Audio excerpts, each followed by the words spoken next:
Hi guys, welcome to our YouTube channel. අද නම් මම අරන් ඇවිල්ලා තියෙන්නේ traveling vlog එකක් නෙමෙයි, හරිම ක්‍රමයට chocolate cake එකක් හදාගන්න හැටි. ඉතින් අපිට මේකට ඕන වෙනවා butter gram 250යි, සීනි gram 250යි. සීනි නම් මෙන්න මේ වගේ හීනි කැට වෙන්න ඕනේ. කැට ටිකක් ලොකුයි නම් ඔයගොල්ලෝ චුට්ටක් grind කළා වගේ අරගන්න. බිත්තර 5යි, chocolate powder gram 30යි, ඒකට පාන් පිටි ග්‍රෑම් 220යි, බේකින් පවුඩර් තේ හැඳි 2යි, වැනිලා තේ හැඳි 2යි. ඔයගොල්ලන් මේස හැඳි වලින් ගන්නවා නම් මේස හැඳ මම ගත්තේ කිරි පිටි වලට මේ උණු වතුර දාලා දිය කරලා හදාගෙන තියෙන. ඒකෙන් මේස හැඳි තුනකුත් මම පාවිච්චි කරනවා මේකට. ඉතින් බලමු අද අපි කොහොමද නිවැරදි විදිහට චොක්ලට් කේක් එකක් හදාගන්නේ කියලා.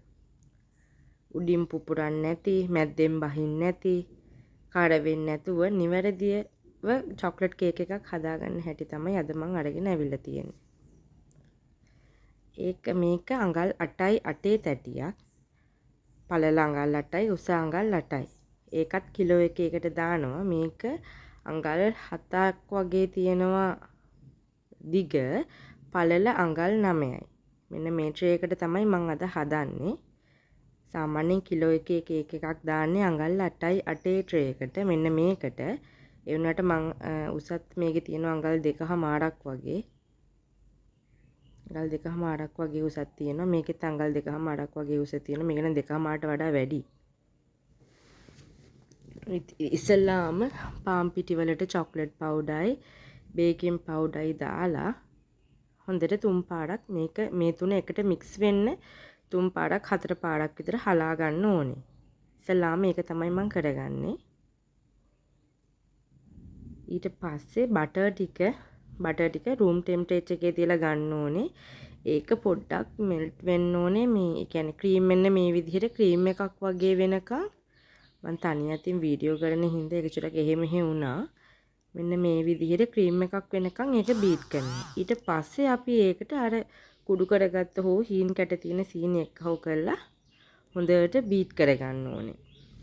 එකම පැත්තට තමයි මේ බීට් එක කරගන්න ඕනේ. එක පැති වලට කරගන්න බෑ. ඊට පස්සේ මම ඒක බීට් වෙන්න මැෂින් එකට දාලා මගේ ට්‍රේ එක හදාගන්න ආවා. ඉතින් ඔයගොල්ලන්ට පුළුවන් මෙන්න මේ විදිහට කොන් ටික පොඩ්ඩක් මෙන්න මේ මං කපලා තියෙන විදිහට කපන්න.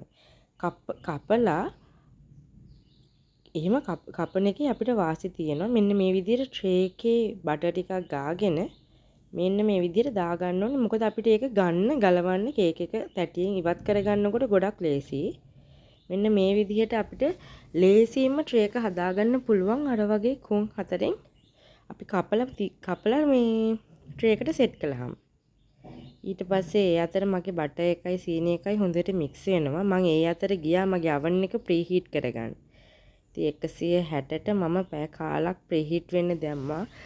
oven එකෙන් oven එකට මේක වෙනස් වෙනවා. ගොඩක් වෙලාවට oven 180 මගේ සිංග oven එකක් තියෙන. ඒක නිසා ඒක 160ට සාමාන්‍ය මගේ කේක් බේක් වෙන්නේ 160ට. 180ට දැම්මොත් ටිකක් කඩ වෙනවා. මෙන්න මේ පදම එන්න ඕනේ. ඒ කියන්නේ ක්‍රීම් එකක් වගේ වෙනකම් බීට් වුණාට පස්සේ තමයි බිත්තර ටික දාන්නේ. විනාඩි 8ක් වගේ යනකොට ක්‍රීම් එකක් වෙනකම් බටර් සීනි බීට් වෙනවා. ඊට පස්සේ අපි වරකට එක බැගින් තමයි බිත්තර එකතු කරන්නේ. මේක කිලෝ 3ක් 4ක් වගේ ලොකු ප්‍රමාණ හදලා ලොකු මැෂින් වලට දානකොට මෙහෙම නෙමෙයි දාන්නේ. අපි සාමාන්‍යයෙන් ගෙදර කන්න පොඩි කිලෝ එකේ වගේ කේක් එකක් හදනකොට අපි එක බැගින් එකතු කරගෙන තමයි බීට් කරන්න ඕනේ.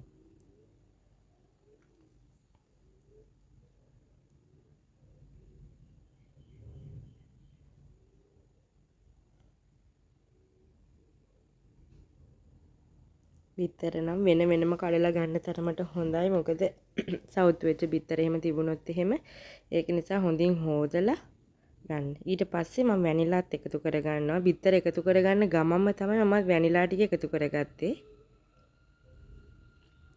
ඊට පස්සේ අපි 3 පාරක් හෝ 4 පාරක් හලාගත්ත පාන් පිටි මිශ්‍රණය මෙන්න මේ අපේ මේ කේක් බැටර් එකට දාගන්න ඕනේ. ඒ වෙලාවට මම බීට් එක නෙවෙයි පාවිච්චි කරන්නේ, ලී ස්පැචුලා එක. මෙන්න මේ විදිහට අපි හොඳින් කවලම් කරගන්න ඕනේ. එකම පැත්තට මේ කේක් හදනකොට එකම පැත්තට හදනවා නම් එකම පැත්තට කවලම් කරනවා නම් උගලන්ගේ බැටර් එක ඒ කියන්නේ අපි උසක් ගන්න අපි මොකද අපි කේක් වල ගොඩක් එන ප්‍රශ්න තමයි එක්ක උස මදි එක්ක උඩින් පුපුරලා නැත්තම් උඩ කඩ වෙලා නැත්තම් වටේ ගැලවෙනවා ඒ වගේ ප්‍රශ්න. ඉතින් මෙන්න මේ විදිහට අපි එකම පැත්තට කරනකොට ගොඩක් ප්‍රශ්න අඩුයි. මම අන්තිමටම ෆ්‍රෙෂ් මිල්ක් එකතු කරගෙන මේක ෆ්‍රෙෂ් මිල්ක් නෙමෙයි. මම පිටි තමයි කිරි තමයි අරන් තියෙන්නේ. ඊට පස්සේ අපි මේ හදාගත්ත බැටර් එක ට්‍රේ එකට දාගන්න ඕනේ. මේකත් දාගන්නකොට දැක්කද කිලෝ 1යි ග්‍රෑම් 75ක් තියෙනවා. මේක දාලා මෙන්න මේ මැද්දට දාලා තමයි දෙපැත්තට කරලා අපි මේක කොහොම හරි ඒ කියන්නේ එකම සයිස් එකට එනකන් ගන්න ඕනේ. එක පැත්තක් හරි උස තිබුණොත් මේ පැත්තට අර නිකන් පිම්බිලා වගේ එනවා. මෙන්න මේ විදිහට අපි සම්පූර්ණයෙන්ම අරගෙන පොඩ්ඩක් ටැප් කරන්න ඕනේ. ඊට පස්සේ අපි කලින් ප්‍රීහීට් වෙන්න දාගත්ත oven එකට මම විනාඩි 160න් විනාඩි 45ක් මේක මම මේ oven එකේ හැටියට මම බේක් කරන්නේ ඒ ප්‍රමාණය. උඩයි යටයි දෙපැත්තෙම ගින්දර දාලා. ඊට පස්සේ ඔයගොල්ලන්ට පුළුවන් ටූත් පික් එකකින් විනාඩි 45කට පස්සේ ටූත් පික් එකකින් ඇනලා බලන්න පුළුවන්. මම බාබකියු ස්ටික් එකකින් තමයි අනින්නේ. ඔයගොල්ලොනුත් එහෙම කරලා බලන්න. මොකද ටූත් පික් එක ගොඩක් ගැඹුරට යන්නේ නැහැ. මෙන්න මේ විදිහට ක්ලියර් එකට එනවා නම් ඔයාලගේ කේක් එක හරිම විදිහට බේක් වෙලා. මම නම් පාවිච්චි කරනවා කූලින් රැක් එකක්. මොකද කූලින් රැක් එකකට දාලා තිබ්බහම ලැබෙන වාසි ගොඩක් තියෙනවා. මම ඒක ඊළඟ වීඩියෝ එකකින් අරන් එන්නම්. ගොඩක් පරිස්සමට මේක හරව ගන්න ඕනේ. මොකද කේක් එක වැටෙන්න තියෙන ඉඩකඩ වැඩි. ප්‍රවේශමෙන් ඒක අනිත් පැත්තට හරවලා විනාඩි 15ක් විතර මේ කූලින් රැක් එකේ තියෙන්න අරින්න. ඊට පස්සේ මම මේකේ ඇත්තටම ග්‍රෑම් 500ක් මගේ කස්ටමර් කෙනෙකුට ඕඩර් එකක්. මම ඒක වෙනම සීලින් රැප් එකක රැප් කරලා මම ඒක අයින් කළා. මෙන්න මේ විදිහට රැප් කළා මම මේක අයින් කළා. මොකද මේකේ ග්‍රෑම් 500ක් මගේ ඕඩර් එකක්. කස්ටමර් කෙනෙකුට දෙන්න තියෙන එකක්.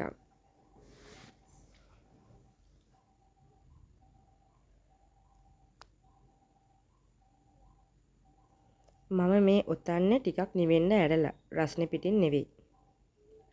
අපි බලමු දැන් මම ග්‍රෑම් 500 මම සාමාන්‍යයෙන් කිරලා තමයි දෙන්නේ. ඉතින් මේක ග්‍රෑම් 500ට වඩා වැඩියෙන් තියෙනවා.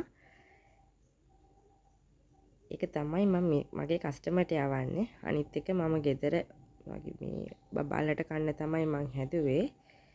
ඉතින් මෙන්න මේ වගේ හොඳ සොෆ්ට් එකට හොඳ මොයිස්චර් එකකට උඩින් පුපුරන්නේ නැතුව ලස්සනට ගන්න ඕන නම් ඔයගොල්ලෝ මං කියපු මෙතඩ් ටික කරන්න. අනිවාර්යයෙන්ම මේ වගේ ලස්සන රස කේක් එකක් ඔයගලන්ට හදාගන්න පුළුවන්. උඩින් කඩ වෙලත් නැහැ, උඩින් පුපුරලත් නැහැ, මැද්දෙන් බැහැලත් නැහැ. මම මේ කියපු ඉන්ග්‍රීඩියන්ට්ස් ඒ විදිහටම අරගෙන ඒ විදිහට මම කියපු පිළිවෙලටම ඔයගලන් හැදුවොත් ඔයගලන් චොක්ලට් කේක් එකක් ඉතින් වඩදින් නැතුව හදාගන්න පුළුවන්.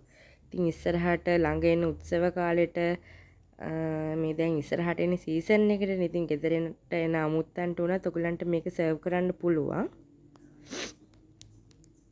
ඉතින් මේ වීඩියෝ එක ලස්සනයි නම් ලයික් කරලා ෂෙයා කරන්න. ඉතින් මම ආයෙ ලස්සන වීඩියෝ එකක් අරගෙන ආපහු නැවතත් එන්නම්. එතකන් සුබ දවසක්.